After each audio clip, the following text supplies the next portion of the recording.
60 வயசுக்கு மேல் இருக்கிறவர்களுக்கு இந்த குளிர்காலம் கொஞ்சம் அவஸ்தைகளை கொடுக்கும்.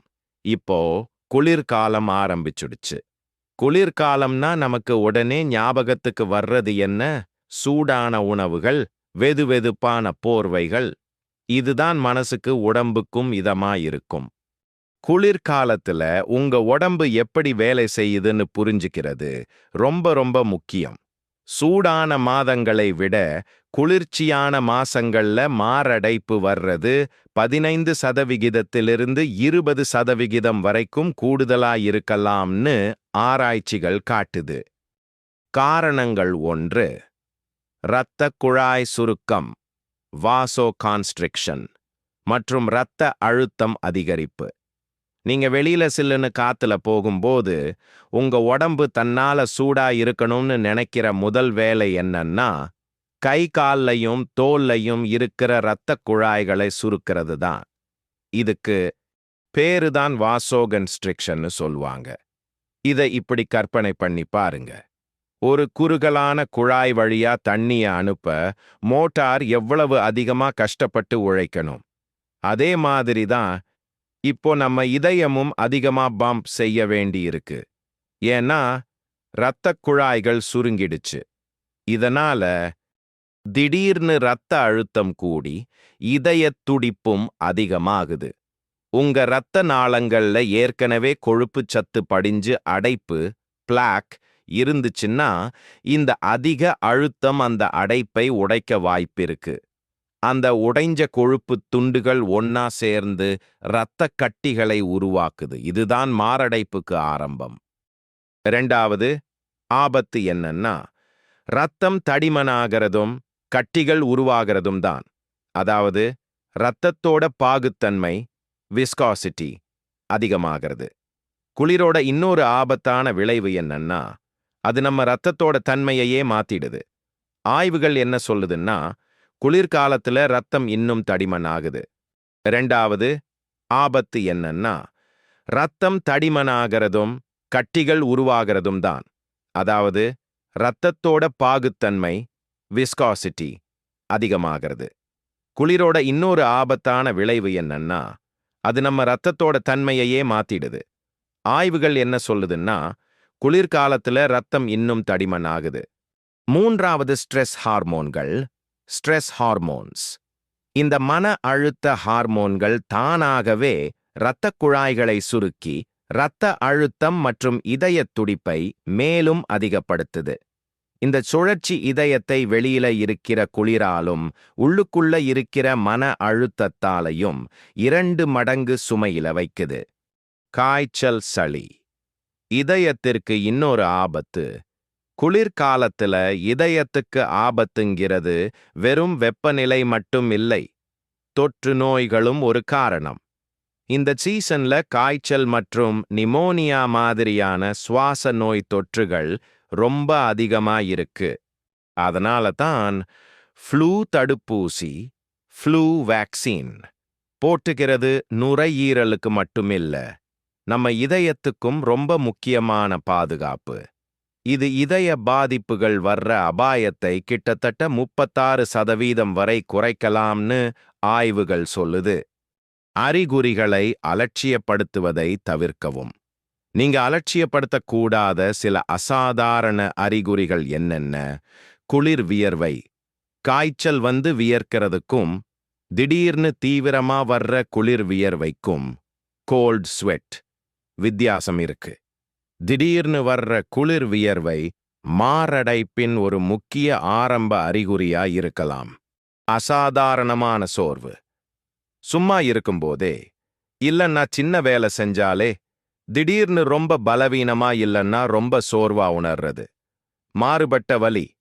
நெஞ்சுல வலி இல்லாம உங்க தாடை, கழுத்து, முதுகு இல்லன்னா 1 அல்லது 2 கைகள்ல வலி, உணர்வின்மை இல்லன்னா கூச்ச உணர்வு ஏற்படுறது. திடீர்னு தீவிரமா ஒரே நேரத்துல நெஞ்சு வலி, மூச்சு திணறல் மற்றும் அதிக வியர்வை இதெல்லாம் வந்தா அத சாதாரண காய்ச்சல்னு நினைச்சுடாதீங்க. உடனடியா மருத்துவ உதவிய நாடுங்க. தவிர்க்க வேண்டிய 5 உணவுகள். அதிக சோடியம் நிறைந்த உணவுகள். 1. உப்பு நிறைந்த உணவுகள், அதாவது வறுத்த பப்படம், ரொம்ப அதிகமான உப்பு, சேர்த்த ஊறுகாய்கள், இல்லன்னா அதிக உப்புள்ள நொறுக்கு தீனிகள், ஸ்நாக்ஸ் இதெல்லாம். ஆபத்து: சோடியம் இரத்த அழுத்தத்தை அதிகப்படுத்தும். ஏற்கனவே குறுகிப்போன இரத்தக் குழாய்கள்ல இது இன்னும் அதிக அழுத்தத்தை உருவாக்கும். 2. வறுத்த டிரான்ஸ் கொழுப்பு உணவுகள், சூடான சமோசாக்கள், பஜ்ஜி, பக்கோடா, பூந்தி இல்லன்னா காரசேவ் மாதிரியான உணவுகள். ஆபத்து: இவை கெட்ட கொழுப்பை ஹார்ம்ஃபுல் கொலஸ்ட்ரால் அதிகமாக்கும்.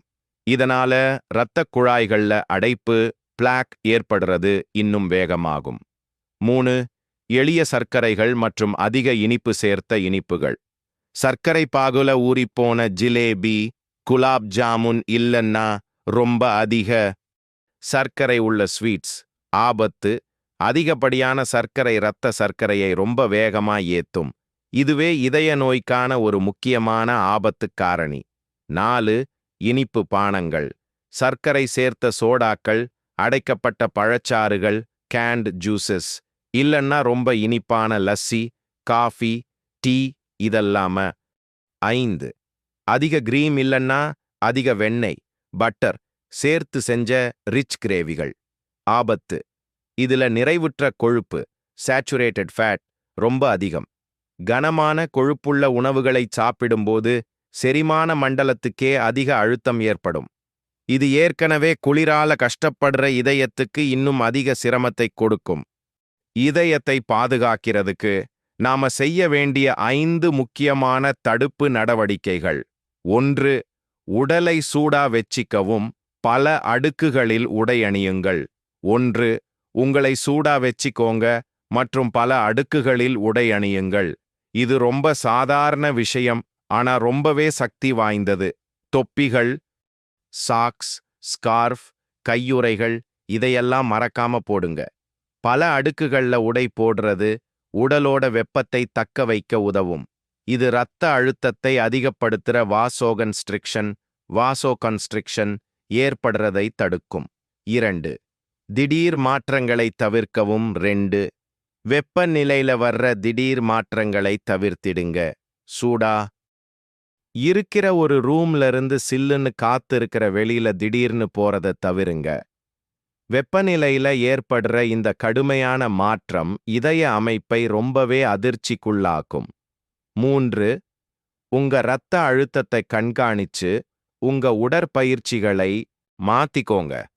உங்களுக்கு உயர் இரத்த அழுத்தம் இருந்தா குளிர்காலத்துல தினமும் இரத்த அழுத்தத்தை செக் பண்றது ரொம்ப அவசியம். வழக்கமான உடற்பயிற்சி அவசியம்தான், ஆனா கடுமையான குளிர்ல ரொம்ப அதிகமா உடலை வருத்தக்கூடிய உழைப்பை தவிர்த்திடுங்க. குளிர்காலத்துல வீட்டுக்குள்ளேயே யோகா, ஸ்ட்ரெட்சிங் இல்லன்னா வீட்டுக்குள்ளேயே நடக்கிறது சிறந்த ஆப்ஷன்கள். 4. மன அழுத்தம் மற்றும் நீரேற்றத்தை ஹைட்ரேஷன் கட்டுப்படுத்துங்க. குளிர்காலத்துல மன அழுத்தம் அதிகமா இருக்கும். தியானம், ஆழமான சுவாச பயிற்சிகள் இல்லன்னா இசை மூலமா மன அழுத்தத்தை கட்டுப்படுத்துங்க. ஏன்னா மன அழுத்த ஹார்மோன்கள் இதயத்துல கூடுதலான அழுத்தத்தை கொடுக்குது. நீரேற்றமா இருங்க. தாகம் இல்லாட்டியும் கூட நிறைய தண்ணி குடிங்க. குளிர்காலத்தில் வயதானவர்களை சூடாக வைத்திருக்க முத்திரைகள். பிராண முத்திரையில சுண்டு விரலையும் மோதிர விரலையும் கட்டை விரலோட சேர்த்து வச்சிட்டு மத்த விரல்களை நீட்டி இருக்கணும். இதுக்கு உயிர் சக்தி முத்திரைன்னும் ஒரு பேர் இருக்கு. நம்ம உடம்புல இருக்கிற உயிர் சக்தியையும் பிராணா, இரத்த ஓட்டத்தையும் அதிகரிக்கிறதுக்கு இது ரொம்ப நல்லதுன்னு சொல்றாங்க. அதனாலதான் குளிர்காலத்துல அதிகமா உஷ்ணத்தையும் சக்தியையும் வேணும்னு நினைக்கிறவங்களுக்கு இது ரொம்ப ஏத்த முத்திரை. சூரிய முத்திரையில மோதிர விரலை மட்டும் மடிச்சு கட்டை விரலோட அடிப்பகுதியில அழுத்தணும். மத்த விரல்களை நீட்டி வச்சிருக்கணும்.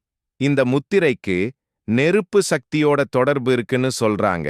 இது ஜீரண சக்தியை அதிகப்படுத்தி உடம்பு சூட்டை கூட்டவும் மெட்டபாலிசத்தை சக்தி மாற்றத்தை நல்லாக்கவும் உதவுமாம்.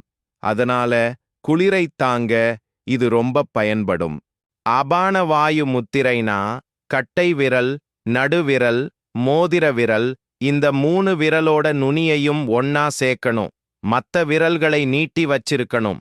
அபான வாயு முத்திரை உடலில் இரத்த ஓட்டத்தை சீராக்கி, கை கால்களில் உள்ள குளிர்ச்சியை குறைத்து, வெப்பநிலையை சமநிலையில் வைக்க உதவுகிறது.